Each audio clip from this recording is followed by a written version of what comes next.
പ്രിയപ്പെട്ടവരെ, ഇന്ന് വയസ്സായവരിലൊക്കെ കാണുന്ന മൂത്രവാർച്ച, മൂത്രം പിടിച്ചു വെക്കാൻ പറ്റാത്ത അവസ്ഥ. ബാത്റൂമിൽ പോയി കഴിഞ്ഞാൽ മൂത്രം പോവും, പക്ഷെ പിന്നെ പോവില്ല, അവിടെ ആ സ്റ്റോപ്പായിട്ട് നിൽക്കുന്ന അവസ്ഥ. അതുപോലെ തന്നെ പള്ളിയിലോ അതല്ലെങ്കിൽ ഒരു കല്യാണത്തിനൊക്കെ ഇരിക്കുമ്പോൾ പെട്ടെന്ന് ഒരു ചടങ്ങ് കഴിയുന്നതിൻ്റെ ഇടയിൽ 3-4 വട്ടമൊക്കെ ബാത്റൂമിൽ പോയിട്ട് മൂത്രമൊഴിക്കാൻ പോകുന്ന അവസ്ഥ. ചിലരെന്തായിരിക്കും എന്ന് പറഞ്ഞാൽ പള്ളിയിൽ നിന്ന് എഴുന്നേറ്റ് മൂത്രപ്പരയിലേക്ക് പോകുമ്പോൾ വഴിയിൽ തന്നെ മൂത്രം പോകുന്ന അവസ്ഥ. കുറച്ച് വെള്ളം കുടിക്കുമ്പോഴേക്ക് മൂത്രം പിടിച്ചു നിൽക്കാൻ പറ്റാതെ അത് പോവണമെന്ന് തോന്നുകയും ബാത്റൂമിൽ എത്തുമ്പോഴേക്ക് മൂത്രം പോവുകയും ചെയ്യുന്ന അവസ്ഥ. മൂത്രം കുറച്ചങ്ങ് പോകും, പക്ഷെ ഒരു ശക്തി കിട്ടുന്നില്ല ഡോക്ടറെ എന്ന് പറയുന്ന ഒരവസ്ഥ. അതുപോലെ തന്നെ മൂത്രം പോകുന്നതിൻ്റെ ഇടയിൽ ഇടയ്ക്കൊന്ന് സ്റ്റോപ്പ് ആവുക, പിന്നെ എന്ത് കാണിച്ചാലും വരില്ല, പക്ഷേ ബാത്റൂമിൽ നിന്ന് അങ്ങ് പുറത്തിറങ്ങിയാൽ വീണ്ടും ഇതേ അവസ്ഥ വരിക. ഇങ്ങനെ ഒരുപാട് പേര് കഷ്ടപ്പെടുന്നുണ്ട്. പ്രത്യേകിച്ച് നമ്മളുടെ വയസ്സായിട്ടുള്ള അമ്മാവന്മാരും അപ്പാപ്പന്മാരൊക്കെ ഒരുപാട് ബുദ്ധിമുട്ടുന്നതാണ്. ഈ വീഡിയോ ഇന്ന് എൻ്റെ ഒരു അനുഭവ കഥയിൽ നിന്ന്, എൻ്റെ ക്ലിനിക്കൽ ലൈഫിൽ ഞാൻ നേരിട്ടിട്ടുള്ള ഒരു യാഥാർത്ഥ്യത്തിൽ നിന്ന് സംസാരിക്കാൻ വേണ്ടിയിട്ടാണ് ഇവിടെ വന്നിട്ടുള്ളത്.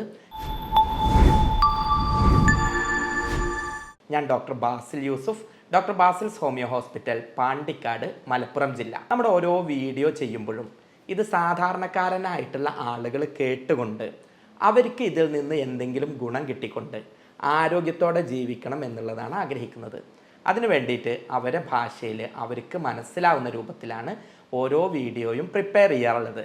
സത്യത്തിൽ ഞാനിന്ന് ക്യാൻസറുമായിട്ടുള്ളൊരു വീഡിയോ പ്രിപ്പയർ ചെയ്യുമ്പോഴാണ് 2 ദിവസം മുമ്പ് ഹോസ്പിറ്റലിൽ ഉണ്ടായ ഒരു അനുഭവം ഓർമ്മ വന്നത്. മറ്റൊന്നുമല്ല, ഞാൻ എൻ്റെ പ്രാക്ടീസ് ഡോക്ടറായി ഇറങ്ങുന്ന കാലം മുതലേ, ഹൗസ് സർജൻസി ഒക്കെ ആയപ്പോൾ മുതലുള്ള ബന്ധം. നമ്മുടെ ഫാമിലിയിൽ ഒരു ചേട്ടനുണ്ട്, അവർ ഭയങ്കര സപ്പോർട്ടാണ്. അവരെന്നോട് എപ്പോഴും പറയും, ഡോക്ടറെ ഇങ്ങനെ ആവണം, നമുക്ക് ഇങ്ങനെ മെഡിക്കൽ ക്യാമ്പ് നടത്തണം, ഇങ്ങനെ വിഷയങ്ങളൊക്കെ പറയണം എന്ന് പറയുന്ന ആളാണ്. എല്ലാ വിഷയത്തിലും മൂപ്പര് നല്ല സപ്പോർട്ടായിരിക്കും. ഞങ്ങൾ കൊറോണ സമയത്തൊക്കെ ആളുകൾക്ക് മരുന്ന്, പ്രതിരോധ മരുന്ന് സേവനം ഇതൊക്കെ ചെയ്യാൻ വളരെ മുന്നിൽ നിന്നിട്ടുണ്ടായിരുന്ന ആളായിരുന്നു. അപ്പോൾ അവർ വരുമ്പോൾ എപ്പോഴും എനർജിയാണ്. അവർ കുട്ടികളെ കൊണ്ട് വരും, അതുപോലെ തന്നെ മക്കളെ കൊണ്ട്, പേരക്കുട്ടികളെ കൊണ്ട് വരും. നല്ല എനർജിയാണ് നമുക്ക് കിട്ടൽ. പക്ഷേ ഈ വരവിൽ ആകെ മ്ലാനായിട്ടായിരുന്നു വന്നിരുന്നത്, ഭയങ്കര ഡെസ്പായിട്ടായിരുന്നു വന്നിരുന്നത്. എന്നിട്ട് എന്നോടൊരു വാക്ക് പറഞ്ഞു. ആ വാക്ക് ഭയങ്കരമായിട്ട് എൻ്റെ മനസ്സിൽ കൊള്ളുന്നതാണ്. എടാ, അറുക്കാൻ കൊടുക്കാനായി പറഞ്ഞു. എടാന്നാട്ടോ വിളിക്കൽ ഡോക്ടർ എന്നുള്ള ഇതിൻ്റെ അപ്പുറം വളരെ വർഷങ്ങളായിട്ടുള്ള ബന്ധം. ഞാൻ ആകെ എന്താ പറ്റിയോ ചോദിച്ചു, എനിക്ക് മനസ്സിലായില്ല. വയസ്സായിട്ടുള്ള പോത്തിനെയും പശുവിനെയും ഒക്കെ ഉപയോഗം കഴിഞ്ഞ് പൂട്ടാൻ പറ്റാതെ ആയാൽ പിന്നെ അറിവുകാർക്ക് കൊടുക്കും. അങ്ങനെ അറുക്കാൻ പറ്റാനായിടാ, എന്നെ ഇനി ഒന്നിനും പറ്റൂല പറഞ്ഞു. അങ്ങനെ ഒരു നെഗറ്റീവ് എനർജി അവരുടെ ഭാഗത്തു നിന്ന് ഉണ്ടായിട്ട് തന്നെ അല്ല കേട്ടോ. എന്നും പോസിറ്റീവായിട്ട് മാത്രം സംസാരിക്കുന്ന ആളാണ്. പക്ഷേ ഇവരിങ്ങനെ പറഞ്ഞപ്പോൾ ഞാൻ ആകെ ഞെട്ടിപ്പോയി. വീണ്ടും ചോദിച്ചു, എന്താ പറ്റിയത്? പറഞ്ഞു, ക്യാൻസറാണ്, ഇനിയിപ്പോൾ എന്താ ജീവിച്ചിട്ട്, മൂത്രം ഇങ്ങനെ പോവാതെ നോക്കുന്ന സമയത്ത് ഇതിൻ്റെ പ്രശ്നമായിരുന്നു എന്നുള്ളത് പറഞ്ഞു. അപ്പോൾ നോക്കുമ്പോൾ ഈ പറഞ്ഞിട്ടുള്ള രോഗമാണ്, അത് ക്യാൻസർ അല്ല. ശരിക്കും ഈ സ്കാനിങ് കണ്ടിട്ട് അവരാകെ ബേജാറായതാണ്. ഞാൻ പറഞ്ഞല്ലോ, അവരൊരു പ്രത്യേക ടൈപ്പാണ്. ഡോക്ടേഴ്സ് പേഷ്യൻസിനെ ആശുപത്രി കൊണ്ടുപോകാനും സ്കാനിങ് റിപ്പോർട്ട് സ്വന്തമായിട്ട് വായിക്കാനൊക്കെ പറ്റുന്നതാണ്. അപ്പോൾ അതിലെന്തായിരുന്നു എന്ന് പറഞ്ഞാൽ പ്രോസ്റ്റേറ്റ് ഗ്രന്ഥിയുടെ വീക്കായിരുന്നു. പ്രോസ്റ്റേറ്റ് ഗ്രന്ഥിയുടെ വീക്കം അത് 3ാമത്തെ സ്റ്റേജിലായിരുന്നു. അപ്പോൾ അവരാകെ പേടിച്ച് നിൽക്കുന്ന ഒരവസ്ഥയാണ്.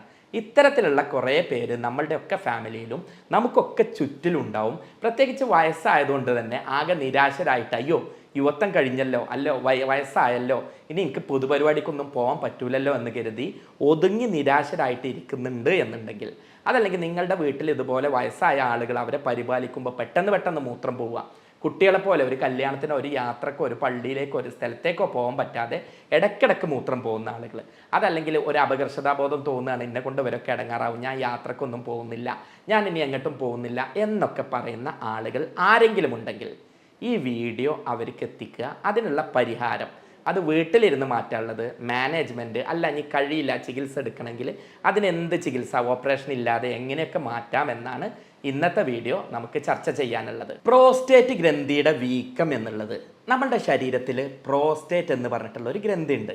നമുക്ക് നമ്മളെ ലിവറിന് തൈറോയിഡ് എന്നൊക്കെ പറഞ്ഞിട്ടുള്ള ഗ്രന്ഥിനെ വളരെ പെട്ടെന്ന് ഓർമ്മ ഉണ്ടാവും.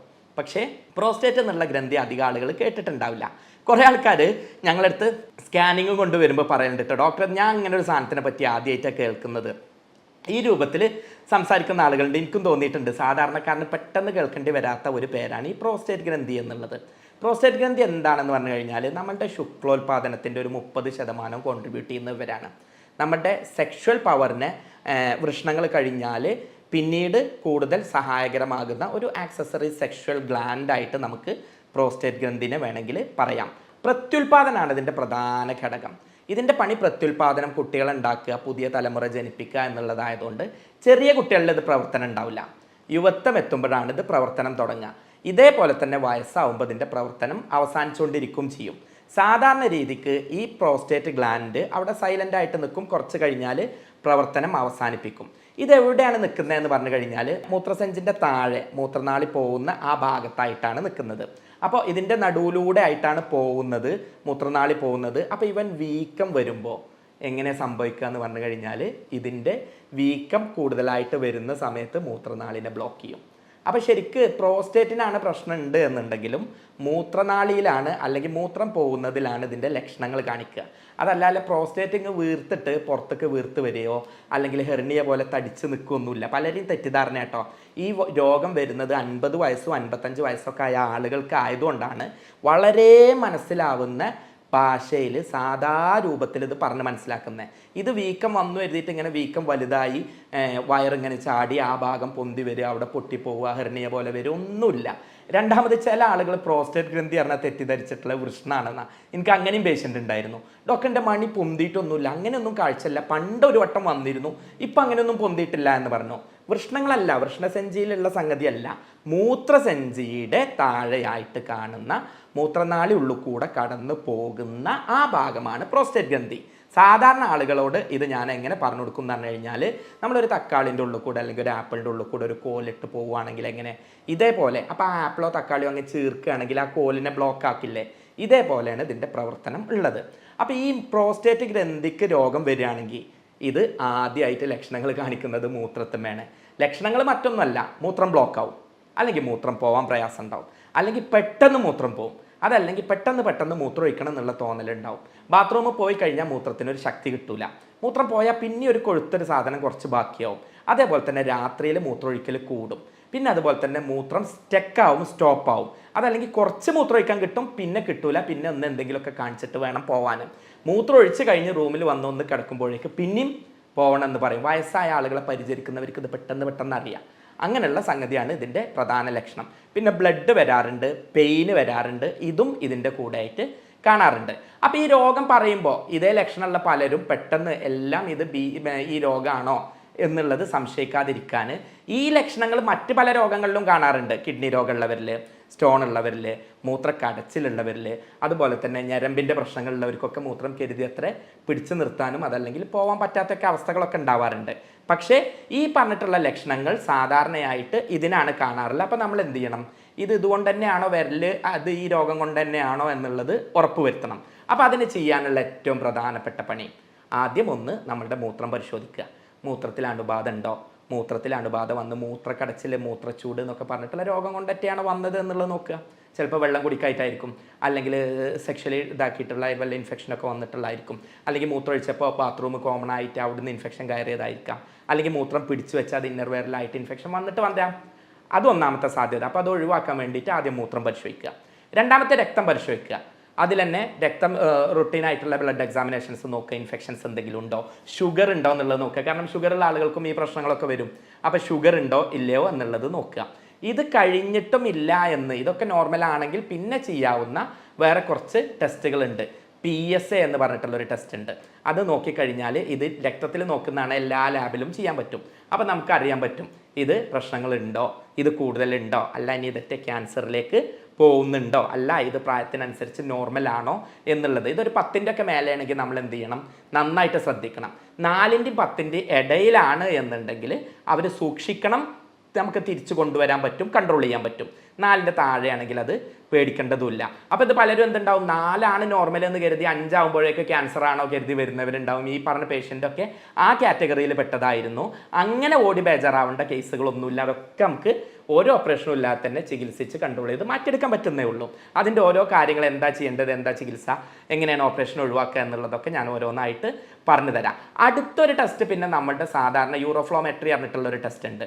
മൂത്രമൊഴിക്കും, എന്നിട്ട് മൂത്രം എത്ര പോകുന്നുണ്ട്, എത്ര പവറിൽ പോകുന്നുണ്ട്, എത്ര മൂത്രം പോകുന്നുണ്ട് എന്നുള്ള അറിയാനുള്ള ഒരു ടെസ്റ്റാണ്. അത് പേഷ്യൻറ്റിനെ കൊണ്ടുപോയിട്ട് മൂത്രം ഒഴിപ്പിച്ചിട്ടാണ് അത് ചെയ്യുന്നത്. ഇനി അതേപോലെ തന്നെ സ്കാൻ ചെയ്യാൻ പറ്റും. സ്കാൻ നമ്മൾ അടിവയറിൻ്റെയും അതുപോലെ തന്നെ പ്രോസ്റ്റേറ്റ് ഗ്രന്ഥിൻ്റെ ഒക്കെ സ്കാനാണ് എടുക്കുക. അത് നമ്മൾ സാധാരണ സ്കാനിങ് സെൻറ്ററിൽ പോയിട്ട് വെള്ളം കുടിച്ചിട്ട് സ്കാൻ ചെയ്യുന്ന പോലെയാണ് ചെയ്യേണ്ടത്. പക്ഷേ അതിൽ പ്രധാനമായിട്ട് 2 കാര്യങ്ങൾ നിങ്ങൾക്ക് പറഞ്ഞുതരാം. ഇതെങ്ങനെയെന്ന് പറഞ്ഞാൽ സാധാരണ നമ്മൾ സ്കാൻ ചെയ്യുമ്പോൾ എല്ലാവർക്കും അറിയാം വെള്ളം കുടിച്ചിട്ട് പോകണം എന്നുള്ളത്.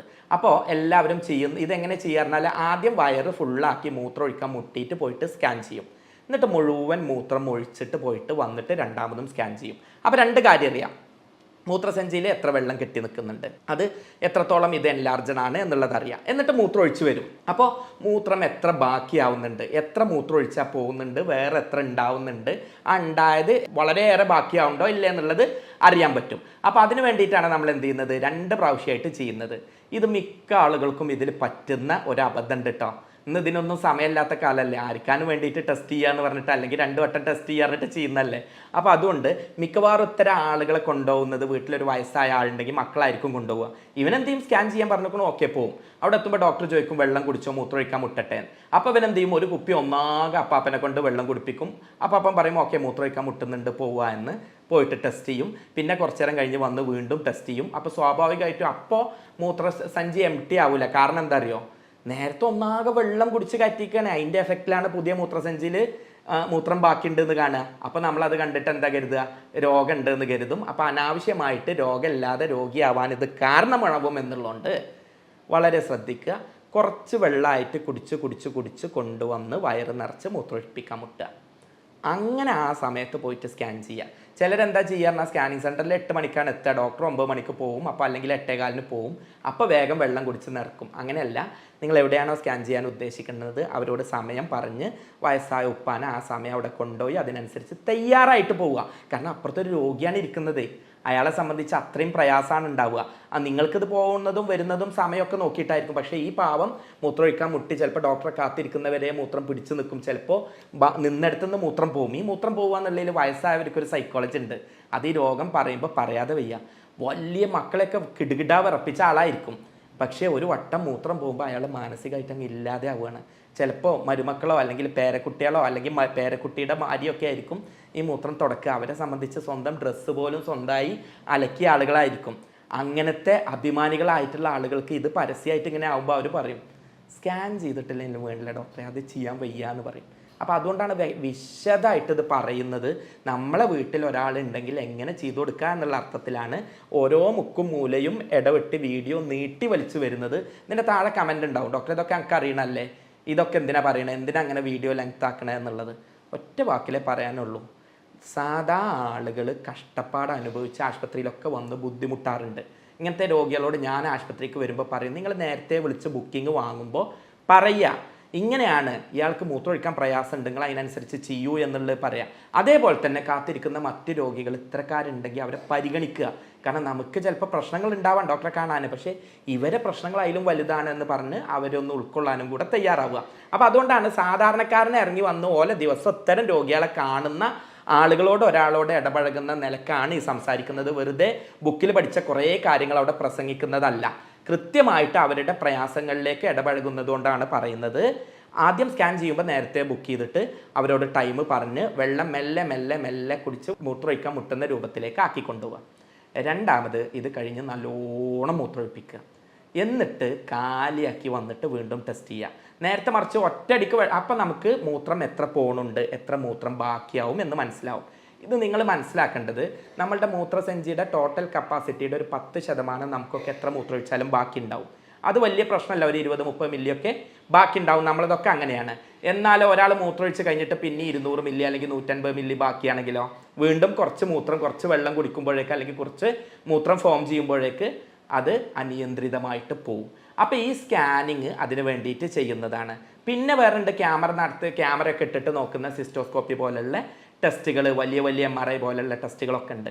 ആദ്യമേ അതിലേക്കൊക്കെ പാടെ ഒന്നും പോവണ്ട.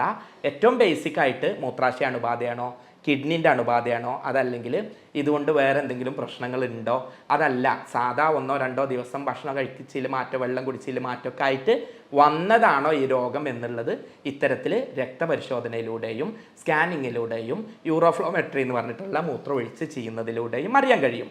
ഇനി എല്ലാവരും ചോദിക്കും, ഡോക്ടറെ ഇതിപ്പോൾ ശ്രദ്ധിച്ചിട്ടില്ലെങ്കിൽ എന്താവുക? ഞങ്ങൾക്കിപ്പോൾ മൂത്രമൊഴിക്കൽ ചിലർ പറയും, ഞാൻ ഇപ്പോൾ വീട്ടിൽ തന്നെ ഇരിക്കുന്ന ജോലിക്കൊന്നും പ്രശ്നമില്ല, ഇത് ശ്രദ്ധിച്ചിട്ടില്ലെങ്കിൽ എന്താവുക എന്നുള്ളത്. എന്നാൽ മനസ്സിലാക്കുക, ഇതിന് 3 സ്റ്റേജ് ഉണ്ട്. ഒന്നാമത്തെ സ്റ്റേജ് ഞാൻ ഈ പറഞ്ഞ പോലെ പെട്ടെന്ന് മൂത്രം പോകാൻ പ്രയാസം ഉണ്ടാവുക, ഇടയ്ക്കിടയ്ക്ക് പോവുക, അതേപോലെ തന്നെ മൂത്രത്തിന് ഒരു ബലം കിട്ടുന്നില്ല ഡോക്ടറെ എന്ന് പറയാം. രണ്ടാമത്തത് നമ്മൾക്ക് തീരെ പിടിച്ചിക്കാൻ കഴിയുക, അല്ലെങ്കിൽ ഒരു പരിപാടിക്കൊക്കെ പോവുകയാണെങ്കിൽ ഇടയ്ക്കിടയ്ക്ക് പോകണമെന്ന് മറ്റുള്ളവർക്ക് തോന്നത്തക്ക രൂപത്തിലേക്കാവുക. മൂന്നാമത്തത് കുറച്ച് ഗൗരവമായിട്ടുള്ളതാണ്, നിന്ന നിലയിൽ പോവുക, തീരെ കൺട്രോൾ കിട്ടാത്ത അവസ്ഥ. അപ്പോൾ ഇതിൻ്റെ പ്രശ്നം എന്താണെന്ന് പറഞ്ഞാൽ നമ്മൾ ശ്രദ്ധിക്കാതിരുന്ന് കഴിഞ്ഞാൽ ഇതിൻ്റെ വലുപ്പം കൂടുകയും മൂത്രനാളിനെ ബ്ലോക്ക് ആക്കുകയും ഒന്നാമത്തെ സ്റ്റേജിൽ നിന്ന് രണ്ടാമത്തേക്കും രണ്ടാമത്തെ സ്റ്റേജിൽ നിന്ന് മൂന്നാമതിലേക്കും പിന്നീട് വേറെ പ്രശ്നങ്ങളിലേക്കൊക്കെ പോകാൻ സാധ്യതയുണ്ട്. രണ്ടാമത്തെ ഈ പറഞ്ഞ പോലെ തന്നെ ഇത് നയിക്കുന്നത് കിഡ്നിമക്കാണ് ഇവനെടുക്കുക. കാരണം മൂത്രാശയ അണുബാധ ഉണ്ടാക്കാൻ കാരണമാവും, അതുപോലെ തന്നെ കല്ലുണ്ടാവാൻ കാരണമാവും, കിഡ്നി ബ്ലോക്ക് ഉണ്ടാക്കാനും കിഡ്നീൻ്റെ ഫെയിലിയറിലേക്കൊക്കെ ഇത് നയിക്കാൻ കാരണമാവും. അപ്പോൾ അതുകൊണ്ട് തന്നെ ഏത് രോഗമാണെങ്കിലും പേടിപ്പിക്കല്ല കേട്ടോ. ഏത് രോഗമാണെങ്കിലും അതിനൊക്കെ നമുക്ക് പരിഹരിക്കാം. പക്ഷേ എന്ത് ചെയ്യുക, അതിൻ്റെ ശരിയായ രൂപത്തിൽ കാര്യങ്ങൾ മനസ്സിലാക്കിയിട്ട് നിൽക്കുക. ഈ രോഗത്തിന് പലരും, പ്രത്യേകിച്ച് റിട്ടയർ ആയിട്ടുള്ള ആളുകൾക്കൊക്കെ ഇത് വരുമ്പോൾ അവർ പറയലുണ്ട്, അതിപ്പോൾ പ്രശ്നമൊന്നുമില്ല, ഞാൻ ഇപ്പോൾ പുറത്തൊന്നും പോകലില്ല എന്ന്. അങ്ങനെ നിങ്ങൾ ഗൗനിക്കാതിരിക്കണ്ട. ഇതിൻ്റെ ഓരോ സ്റ്റേജായിട്ട് നമുക്ക് ചികിത്സിച്ചും മാറ്റാം, കുറച്ച് നിയന്ത്രണങ്ങളിലൂടെയും മാറ്റിയെടുക്കാൻ കഴിയും. ഇതിൻ്റെ ചികിത്സയ്ക്ക് ഞാൻ എപ്പോഴും പറയാറുണ്ട്, സാധാരണ ഞാൻ എന്താ അതിന് ചെയ്യാറുണ്ട്, കൃത്യമായിട്ട് ആദ്യം രോഗനിർണയം നടത്തും. അത് ലാബ് ഇൻവെസ്റ്റിഗേഷനിലൂടെയും അതുപോലെ തന്നെ മൂത്രപരിശോധനയിലൂടെയും രോഗനിർണയം നടത്തി രോഗിയുടെ പ്രശ്നങ്ങളെ കൃത്യമായി അനലൈസ് ചെയ്യും. അതിന് വേണ്ടിയിട്ട് നമ്മൾ ഉപയോഗിക്കുന്നത് യൂറോപ്യൻ നിർമ്മിത സോഫ്റ്റ്വെയറിൻ്റെയും ആർട്ടിഫിഷ്യൽ ഇൻ്റലിജൻസിൻ്റെയും സപ്പോർട്ടോട് കൂടിയിട്ടാണ് ഓരോ രോഗിൻ്റെയും കാര്യങ്ങൾ ഡീറ്റെയിൽ ആയിട്ട് പഠിച്ചിട്ട് രോഗനിർണയം നടത്തുന്നത്. എന്നിട്ട് നമ്മൾ എന്താ ചെയ്യാറുണ്ട്, ജർമ്മനിയിൽ നിന്ന് ഇറക്കുമതി ചെയ്യുന്ന പൊട്ടൻസി മരുന്ന് ഉപയോഗിച്ചാണ് ട്രീറ്റ് ചെയ്യൽ. അതുകൊണ്ട് തന്നെ ഓപ്പറേഷൻ ഒഴിവാക്കാനും കൃത്യമായിട്ട് ഈ രോഗത്തെ കണ്ടെത്തി ഈ മൂത്രത്തിൻ്റെ പ്രശ്നങ്ങൾ ക്ലിയർ ചെയ്യാനും സാധിക്കാറുണ്ട്. ഇതിന് പലപ്പോഴും ഈ അമ്മാവന്മാർക്ക് അല്ലെങ്കിൽ വയസ്സായിട്ടുള്ള ചേട്ടന്മാർക്ക്, ഇപ്പോൾ ചേട്ടന്മാരെ എന്ന് പറയേണ്ട അവസ്ഥ ഉണ്ട്. കാരണം എന്താ അറിയോ, ഒരു 50 വയസ്സിൻ്റെ മേലെ ഒന്നും അല്ല ഇത് കാണുന്നത്, 40 വയസ്സ് കഴിഞ്ഞാൽ തന്നെ സ്കാൻ ചെയ്യുമ്പോൾ ഇത് കണ്ടുവരലുണ്ട്. അപ്പോൾ ഇത്തരത്തിലുള്ള ചേട്ടന്മാർക്ക് അല്ലെങ്കിൽ വയസ്സായവർക്കൊക്കെ ആശുപത്രിയിൽ വരാൻ പ്രയാസമാണ്. അത്തരത്തിൽ ആളുകൾ വലിയ ബുദ്ധിമുട്ടുണ്ട്, ആശുപത്രിയിൽ വന്ന് കാത്തു നിൽക്കാനൊക്കെ ബുദ്ധിമുട്ടുള്ളവരാണെങ്കിൽ എൻ്റെ നമ്പറിൽ ബന്ധപ്പെടുക, ഫോണിലൂടെ പരിശോധിച്ചിട്ട് മരുന്ന് വീട്ടിലെത്തിക്കാനുള്ള സംവിധാനം ചെയ്തു തരുന്നുണ്ട്. അല്ലാത്തവരാണ് എന്നുണ്ടെങ്കിൽ, ചെറിയ രൂപത്തിലാണ് എന്നുണ്ടെങ്കിൽ, ഞാൻ കുറച്ച് കഴിക്കേണ്ട ഭക്ഷണങ്ങളും ശ്രദ്ധിക്കേണ്ട കാര്യങ്ങളും സൂക്ഷിക്കേണ്ട കാര്യങ്ങളുമായിട്ടുള്ള മുൻകരുതലുകൾ പറഞ്ഞു തരാം. ഇതെല്ലാവരും വീട്ടിലിരുന്ന് ചെയ്യൂ. കാരണം 50 വയസ്സ് കഴിഞ്ഞ പുരുഷന്മാർക്ക് ഇപ്പോൾ ഇത് വന്നുകൊണ്ടിരിക്കുന്നുണ്ട്. അപ്പോൾ ഈ കാര്യങ്ങൾ ചെയ്താൽ വീട്ടിലിരുന്ന് തന്നെ നിങ്ങൾക്കിത് മാറ്റാൻ പറ്റും. എന്നെ കേൾക്കുന്ന നിങ്ങളുടെ ഓരോ കുടുംബത്തിലെ 40 വയസ്സ് കഴിഞ്ഞവർക്കും ഇതൊന്ന് അയച്ചു കൊടുക്കുക. വേറൊന്നുമല്ല, ആദ്യം ഭക്ഷണത്തിലുള്ള കുറച്ച് കാര്യങ്ങൾ ശ്രദ്ധിക്കുക. ഒന്നാമത് റെഡ് മീറ്റ് പരമാവധി ഒഴിവാക്കുക. ബീഫ്, പോർക്ക്, മട്ടണ്, കൂന്തൾ, ചെമ്മീൻ, അതുപോലെ തന്നെ ഞണ്ട് ഇത്യാദി സാധനങ്ങൾ പരമാവധി ഒഴിവാക്കുക. പാലുൽപ്പന്നങ്ങൾ കഴിവതും ഒഴിവാക്കുക. നന്നായിട്ട് മൂത്രം പോരാനുള്ള വെള്ളം കുടിക്കുക. എന്നാൽ രാത്രി കിടക്കുന്ന സമയത്ത് അമിതമായി വെള്ളം കുടിക്കാതിരിക്കുക. രാത്രി പോകുന്നതിൻ്റെ മുൻപ് മൂത്രം ഒഴിച്ച് ക്ലിയറായി എന്ന് പറഞ്ഞ് കോൺഫിഡൻസോട് കൂടിയിട്ട് വന്ന് കിടക്കുന്ന അവസ്ഥ ഉണ്ടാവുക. ഭക്ഷണം കഴിക്കുമ്പോൾ പച്ചക്കറികൾ കഴിക്കുക, സാലഡുകൾ കഴിക്കുക, ഇലക്കറികൾ കഴിക്കുക, തവിട് അടങ്ങിയിട്ടുള്ള ഭക്ഷണങ്ങൾ കഴിക്കുക. പഞ്ചസാര പരമാവധി ഒഴിവാക്കുക. കോളകൾ ഒഴിവാക്കുക. കളർ അടങ്ങിയിട്ടുള്ള ഭക്ഷണ പദാർത്ഥങ്ങൾ ഒഴിവാക്കുക. ഹെവി ആയിട്ട് കൊഴുപ്പടങ്ങിയിട്ടുള്ള ഭക്ഷണങ്ങൾ ഒഴിവാക്കുക. അതുപോലെ തന്നെ പ്രിസർവേറ്റീവ്സ്, ഫാസ്റ്റ് ഫുഡുകൾ പരമാവധി ഒഴിവാക്കുക. ഇതാണ് ഭക്ഷണത്തിൽ നമ്മൾ ശ്രദ്ധിക്കേണ്ടതായിട്ടുള്ള കാര്യങ്ങൾ. മൂന്നാമത് പറയുന്നത് സ്മോക്കിംഗ് പാടെ വർജിക്കുക. ബിയർ, ആൽക്കഹോൾ പോലുള്ള സംഗതികൾ പരമാവധി ഒഴിവാക്കുക. എന്നോട് ചില പേഷ്യൻസ് എങ്കിലും ചോദിച്ചിട്ടുണ്ട്, ഡോക്ടറെ ഈ മൂത്രസംബന്ധമായിട്ടുള്ള പ്രശ്നങ്ങൾക്കും പ്രോസ്റ്റേറ്റിനൊക്കെ ബിയറും കള്ളു കുടിക്കുന്ന ആൽക്കഹോളും നല്ലതാണോ? ഒരിക്കലുമല്ല. അത്തരത്തിലുള്ള ഒരു ലഹരിയും ശരീരത്തിലേക്ക് വലിച്ചു കയറ്റാതിരിക്കുക. വെയിറ്റ് കൺട്രോൾ ചെയ്യുക. ഇതാണ് ഇതിൽ പ്രധാനമായിട്ട് ചെയ്യേണ്ട കാര്യങ്ങൾ. ഒപ്പം സ്ട്രെസ്സ്, ടെൻഷൻ ലൈഫിൽ നിന്ന് ഒഴിവാക്കുക. മാനസികമായിട്ടുള്ള സന്തോഷം പരമാവധി നിലനിർത്തുക. ഈ 6 കാര്യങ്ങൾ നിങ്ങൾ ചെയ്തു നോക്കൂ. പ്രോസ്റ്റേറ്റിനെ നന്നായിട്ട് തടയിടാൻ പറ്റും. എന്നിട്ടും കഴിയുന്നില്ലെങ്കിൽ ഒരു എക്സർസൈസും കൂടെ പറഞ്ഞു തരാം.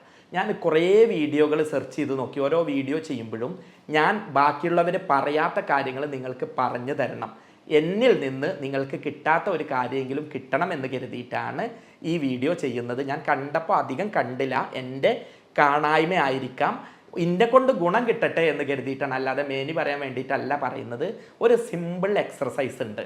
പെൽവിക് ഫ്ലോർ മസിലിനെ ശക്തിപ്പെടുത്തി മൂത്രത്തിൽ കൺട്രോൾ ഉണ്ടാവുന്ന ഒരു കെഗൽ എക്സർസൈസ് ഉണ്ട്. കെഗൽ എക്സർസൈസ് കുറേ കാര്യത്തിന് ഗുണാട്ടോ. മൂത്രത്തിനെ കൺട്രോൾ ചെയ്യാൻ, സെക്ഷൽ പവർ കൂട്ടുന്നതിന്, അതുപോലെ തന്നെ നമ്മളുടെ ഈ പറഞ്ഞിട്ടുള്ള പ്രോസ്റ്റേറ്റിൻ്റെ ഗ്രന്ഥി വീക്കം തടയാൻ ഒക്കെ നല്ല എക്സസൈസാണ്.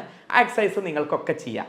ഇത് ചെയ്യേണ്ടത് എങ്ങനെയാണെന്ന് പറഞ്ഞാൽ പെൽവിക് ഫ്ലോർ മസിൽസിനെ ആണ് എക്സസൈസ് ചെയ്യുക. അപ്പോൾ നിങ്ങൾക്ക് തോന്നും എങ്ങനെയാണ് ഈ മസിൽ അറിയുക, ഞങ്ങൾക്കിത് അറിയില്ലല്ലോ. സിംപ്ലി അത് കണ്ടെത്താൻ ഒരു വഴിയുണ്ട്. ജസ്റ്റ് മൂത്രമൊഴിക്കുക. ആ മൂത്രമൊഴിക്കുമ്പോൾ ഒന്ന് പിടിച്ചിർത്തുക, ഒന്ന് സ്റ്റോപ്പാക്കുക. അപ്പോൾ ഏതൊക്കെ മസിലുകളാണ് ഉപയോഗിക്കേണ്ടി വരിക നിങ്ങൾക്കറിയില്ലേ? ആ മസിലുകൾക്കാണ് എക്സസൈസ് കൊടുക്കേണ്ടത്. അതിന് വേണ്ടിയിട്ട് നിങ്ങൾക്ക് ഇരുന്നിട്ടോ നിന്നിട്ടോ ചെയ്യാം. അത് സിമ്പിളായിട്ട് നിങ്ങൾക്ക് എന്ത് ചെയ്യുക, ചെയ്യാൻ പറ്റും. ജസ്റ്റ് എന്ത് ചെയ്യുക, ബ്രീത്ത്, ശ്വാസം എന്ത് ചെയ്യുക, നമുക്കിപ്പോൾ ഇരുന്നിട്ട് ചെയ്യാം. ശ്വാസം സിമ്പിളായിട്ട് എടുക്കും, പുറത്തേക്ക് വിടുകയും ചെയ്യാം.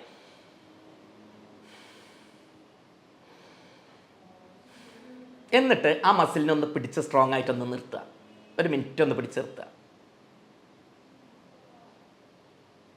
മെല്ലെ വിടുക. ഒരു മിനിറ്റ് ഒന്നും വേണ്ട, ഒരു 10 സെക്കൻഡ് മുതൽ 30 സെക്കൻഡായിട്ട് പിടിച്ച് നിർത്തുക. ആ രൂപത്തിൽ ഈ മസിലിനെ ഒന്ന് എന്ത് ചെയ്യുക, പിടിച്ച് നിർത്തുക. ഞാൻ 1 മിനിറ്റ് എന്നുള്ളത് കുറച്ച് നേരം എന്നുള്ള അർത്ഥത്തിലാണ് ആദ്യം ഉദ്ദേശിച്ചത്.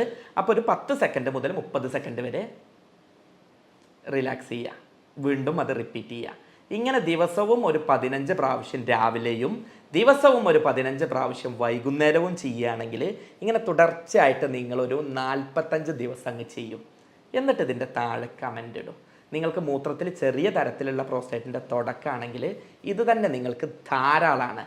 അപ്പോൾ വീണ്ടും ഓർമ്മിപ്പിക്കുകയാണ്, ഭക്ഷണത്തിൽ അമിതമായിട്ട് നോൺ വെജ്, റെഡ് മീറ്റ് ഒഴിവാക്കുക, ആൽക്കഹോൾ, സ്മോക്കിംഗ് ഒഴിവാക്കുക, അമിതവണ്ണം ഒഴിവാക്കുക, ടെൻഷൻ ഒഴിവാക്കുക, വ്യായാമം ചെയ്യുക, കോളകൾ, ലഹരി പദാർത്ഥങ്ങൾ, കളർ ഭക്ഷണങ്ങൾ, ഫാസ്റ്റ് ജങ്ക് ഫുഡ്സ് ഒഴിവാക്കുക.